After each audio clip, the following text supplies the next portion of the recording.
We're now happy to take some questions. Sir, have you considered, to Jamie? Yes. Have you considered a couple of things?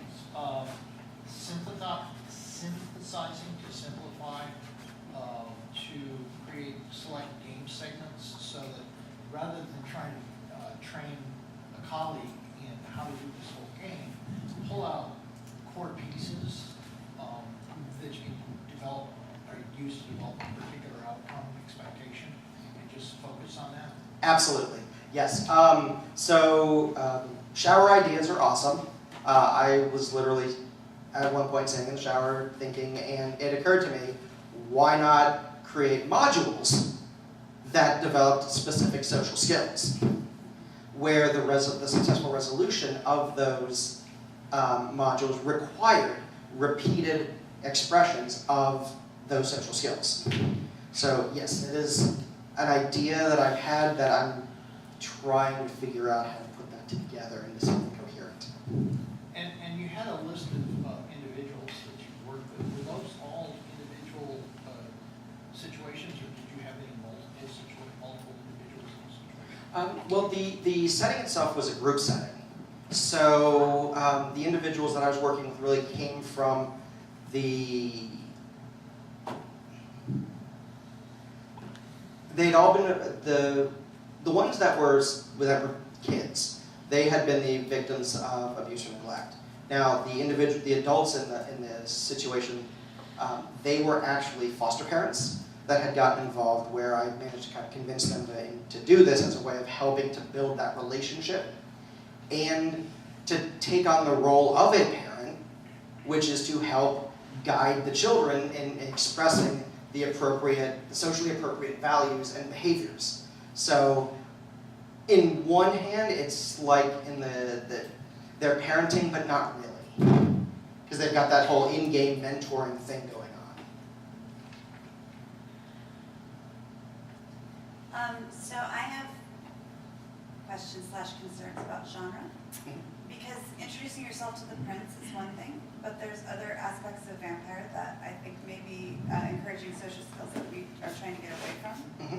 So you mentioned that you actually run Mage instead, and so I'm interested in how you think that might be a better fit for these populations. Okay, so I sat down and I looked at the entire World of Darkness product line and started to look at the games themselves and the themes and the moods. And I ruled out vampire because, well, for exactly those concerns. We don't want to be promoting manipulation and backstabbing in individuals who have highly developed manipulation and backstabbing skills, because that's how they survive the abuse and neglect that they had experienced. So that game was tossed out right off the bat. Demon, I looked at, and I'd actually considered it because it's kind of like a redemption side of, it's more like a redemption type story, which for some individuals would be very, very helpful to give them the opportunity to have that sort of power and that mastery and that level of control that they didn't have before. Yeah, but then I thought about it more. I'm like, well, if they want power and control, why don't they just play Mage? And so then I started looking more at Mage, and the theme is all about exploration. It's that the perpetual mystery. And so, being able to totally throw fireballs and be Harry Potter, which kids just absolutely ate up. So the theme for Mage actually ended up becoming much more in line with what I was wanting to do as far as the project, because it was about hope. It's about constantly moving forward, no matter what happens. The Archmage doesn't stop studying the Mind Sphere just because they forgot, where they put their backpack. They keep going because that's just one more mystery that they can uncover, and it adds to their understanding and adds to the level of influence and mastery that they have over that field. Just a quick follow-up to that. I feel that Mage is one of the few games that I can really point to in the commercial lines that can potentially be used for for development, because while it has dark themes, it's not really a World of Darkness game. It's more World of Darkness in that there's people trying to stop these people. And it's about ego control too, which I think is a really important skill for people to learn. Like, Absolutely. how do you keep it in check when you do have power? Absolutely. So one of the things that I like to bring up to, like I had an 11-year-old that was playing, and he totally ate up the idea. I could throw fireballs whenever I want. And so he totally did. Until he got smacked around by paradox, and then he realized that just because I have the ability to do this doesn't mean I should. Just because I have the ability to put holes in walls and throw a tantrum doesn't mean that I should. Yeah, you talk about looking at different systems and trying to figure out which is most applicable or which is most appropriate. Have you ever thought of working with someone to design a game that is for these situations, and that because you talk about the limitations of it's a very complex system, it's hard to teach it to other people, and so there's only so much replicatability. Yeah, have you thought about making something that is for this? Yes, I have. The downside is I haven't decided where to start. All great ideas, you gotta have a launching pad from somewhere and some sort of basic structure, and I'm still trying to figure that out. There is a LARP Jam workshop this weekend where you could learn. I think I actually have that one highlighted on my thing for just that reason. Awesome. This is actually a question for both of you. In both of your fields, you chose tabletop over live action. Is there a specific reason for that, either in finding voice or in dealing with behavioral issues? My reason is I have no experience in LARP at this point. All of my world is tabletop. So, yeah, and there's no one, even if I didn't have any experience, there's no convenient sample that I can sit down and interview with right now, in my close environment. I know you could do that online with Skype and those types of things, and the research will expand to that. But this was just the most convenient way to start. Whereas for me,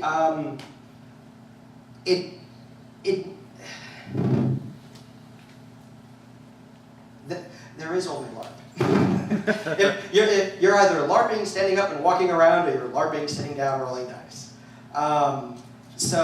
For me, I don't have a lot of experience with tabletop games, and you see this when I play, or I attempt to play tabletop role-playing games, because they tend to look a little bit more like LARP games. And if you notice the integration of the LARP rules, because it makes, from a social skills development standpoint, it makes more sense that the interaction, that you give them the freedom to be able to get up and walk around. And even if they're just deciding, I'm just going to sit here and we'll just roll dice on the table, that's still a choice. And for what I found is that for the kids that have been the victims of abuse and neglect, giving them the power of choice and validating it is one of the most important things as far as recovery goes. So, Darrin, you specifically play these games in order to break open the thinking patterns of these young people, but how do you keep from influencing them to think more like you? Does that make sense? How do you make sure that they are thinking their own thought processes through this? Right. The games that I'm playing are not part of the research, except for perhaps some field notes on people that have done interviews. So when I'm DMing, except for later on, right now that's not part of my data because of that reason. It could just be them responding to me.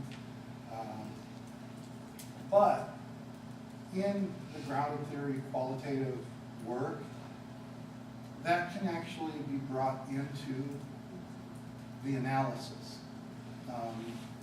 For instance, in phenomenology, you sort of bracket out your bias as best you can. And in grounded theory, you take your position and you attempt to, I guess, collaborate with the position of your participants, because it's all about how they're constructing reality at the moment. That's what you're digging down into. It's like, what's the real construct right here as we're doing this? It's a little different than quantitative research where you want non-bias and you're going to turn it into numbers. So you have this sort of really interesting coding process that's long and laborious and kind of exciting. So my bias really becomes part of a collaboration process. And if they think like me, and if I see some of that amongst other formats of analysis, for instance, like a focus group or something like that, then what I've created is some credibility in the data, in spite of me being part of the data. And actually there are processes in grounded theory work where you actually go back to your participants and have them validate that this is really their process at the time. Like you give them the transcript of the interview and say, is this correct? And so then you have like this cross-checking process. Or you give them the interview and your coding and say, did I get this thought right? Because in the coding process, what I'm trying to do is figure out what they were constructing as they were talking to me, and to let them, like, did I put some bias in this? Is it basically correct? Did I get this? Do you want me to change something? And so along the way until you get your like final write-up, you're continually asking and cross-checking with your participants, which is sort of anathema to those people that like to do regression analysis and stuff like that. They're like, participants, can't touch them. But in grounded theory work, it's a collaborative process. So you actually don't really worry about bias very much because we're all constructing this subjective reality. Does that make sense? So then, do you go into it also looking to possibly expand your thinking patterns? Mm-hmm. Okay. Yeah. Yeah, you're supposed to approach grounded theory research with an exploratory mindset, with limited, we can't have no, but limited preconceived notions, and let the analysis emerge. And so, like with some social psychological research, what you'll do is you'll do coding with qualitative data, but all the codes will be predetermined based on what someone has superimposed by a theory. Right? Oh, we've got this theory of groupthink, right? Now I'm going to take this theory and I'm going to make my own codes, and then I'm going to impose them on this interview data. And then I'm going to have grad students give a numerical value to the code, right? With grounded theory, I have no idea what the codes are. And as I go line by line through my transcript, and actually I do this as I'm transcribing, so it's even more emergent. I don't transcribe and then do another step, I combine the two. So if someone says, for instance, I can do as I damn well please, which is what one of the people say, I'm going to pause my transcribing software, and I'm going to try and think, what action did he just convey there? Is that identifying? Is he confessing something? Is he creating something? Is he having a memory? And then I'm going to write that out. My codes are probably as long as most sentences. Like I would code that identifying freedom psychologically to do what society doesn't allow. That would be the code, as opposed to what you would find in social psychology, which you might code that freedom, one word. But we don't know what that means now. So, yeah, you're bringing your own expansion into it as well. Sorry, I didn't mean to go on a lecture.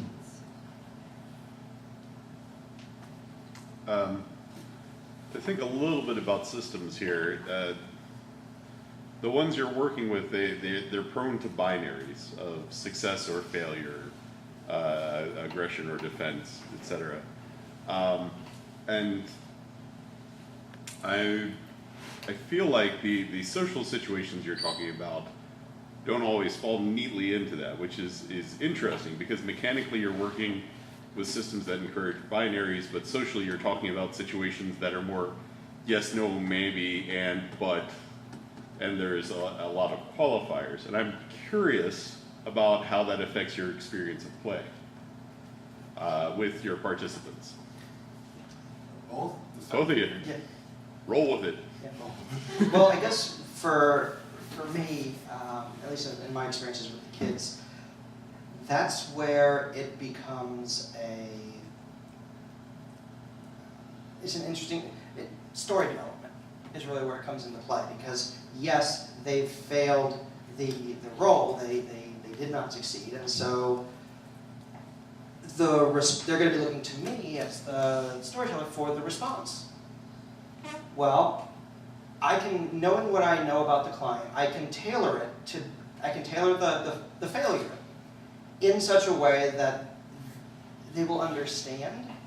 And so it may not necessarily be a failure of you get yelled at, but it could be a failure as in, well, now this individual has a negative perception of you, and they hold grudges. And so the next time you come to them and ask them for something, that's where the failure really comes in. Because had you not failed that job, then the likelihood that they would have that negative perception of you goes down. And so then at that point in time when you needed their assistance, then they could have been more likely to do it. So I'm taking something that the binary success and failures and just kind of stretching it out over time rather than having it be like an immediate type experience. You said the right thing. You're going to get that result, but there's long-term negativities. Yes, at a cost. Mm-hmm. I, as a game master, when I play now, and as a statistician and a psychologist, I no longer allow for binary as much as possible. I know that sort of goes against some of the rules of some of these systems, but they're principles, right? It's a book of principles. So I've converted a majority of what my players do in Dungeons & Dragons to probability rolls, because life is probability, according to several interviews that I've done. And that's what I believe as a psychologist as well. Is the study of psychology is the study of the probability of human behavior and human thinking. And so I do that a little bit by making them roll D10 more than anything else. So sometimes they have to get above or below a probability that they don't know. It's in my head, actually. And generally, when they tell me what they rolled, I don't tell them success or failure. I tell them sort of successful, a little bit of failure. You swung and hit, but he laughed at you, ha-ha. It didn't do anything. That kind of thing. Usually when I ask, what do you do? I ask it in a way that makes it sort of multifaceted. Does that make sense? Like, I really don't want them just to leap immediately to, I attack the orcs. And an example I just did, the last session I did is, my adventurers are going down the road, right? And they come upon, they hear orcs. And they have a bunch of orcs seemingly attack them. And yet, the orcs are high. They've all been doing what in my particular world equates to a combination of heroin and marijuana mixed. And they're about ready to, because I have basically an evil party, which is interesting. One good player in the whole party. Yeah. And so I present them with a moral choice instead of a binary choice by pulling out one sober orc and saying, we have a sickness amongst our tribe. It causes them to become addicted and compulsory users of any substance they put in their body. And they're being provided with these substances that basically makes them stop eating and drinking and pursue the substance like little rats. Now they don't have a binary choice anymore. What are you going to do? Do you just kill them? Do you do like mercy killings? Do you help them? What kind of help are you going to do for them? And then I make them roll percentage dice to see what the probability is that what they do helps. And actually they ended up, attempting to heal the village and that kind of thing. So I approach, in order to get rid of binary, I approach Dungeons and Dragons and TRPG as a grand experiment in moral philosophy. We got about 5 more minutes left, so we own a couple more questions. I have an incredibly nerdy question for Darrin and curiosity of your methodology.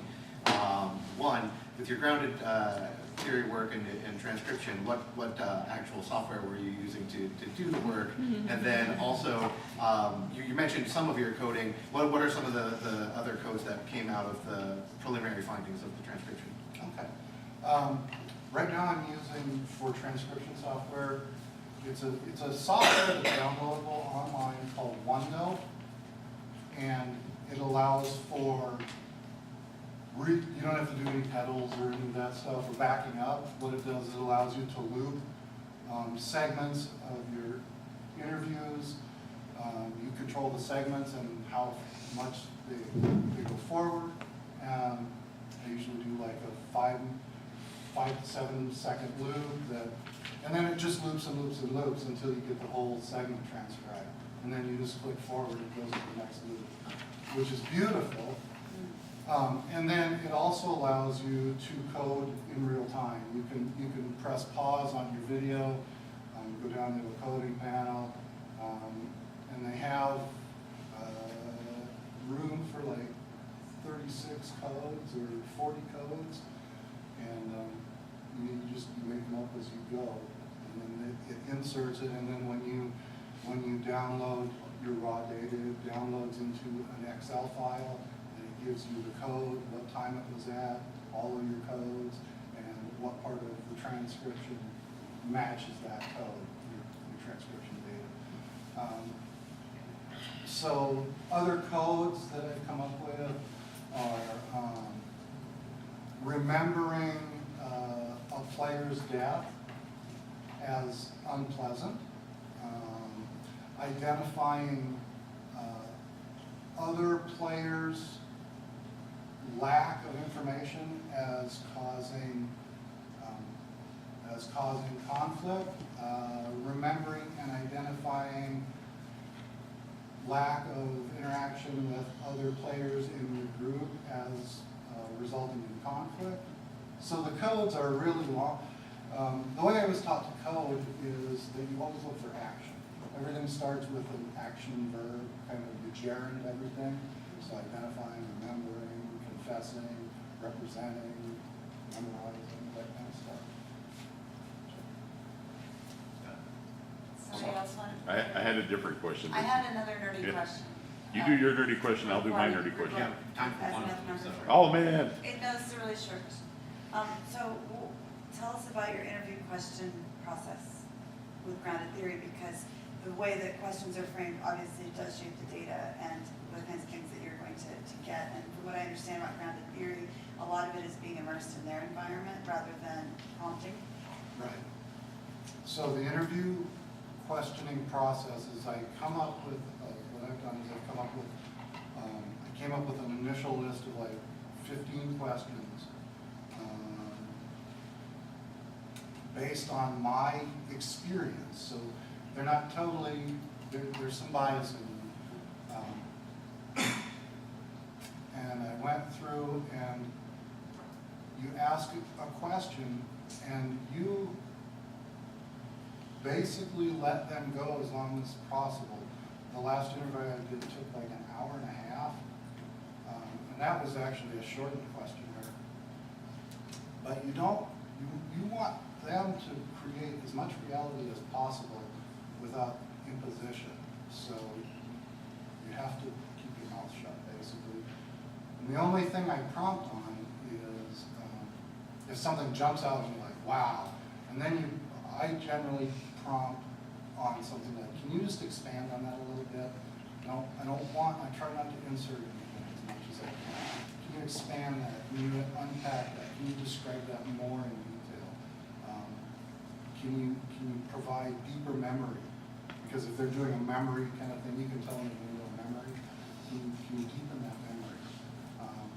And then I do a second round of interview questions. Some of my participants have been interviewed twice, based on what's called theoretical sampling, in which you have a concept that comes out of you, like voice, that emerged. Just one participant brought it up, and I thought, well, that's fascinating that they would create. It was in the context of a group self-monitoring, and noticing that one group member was not participating as much.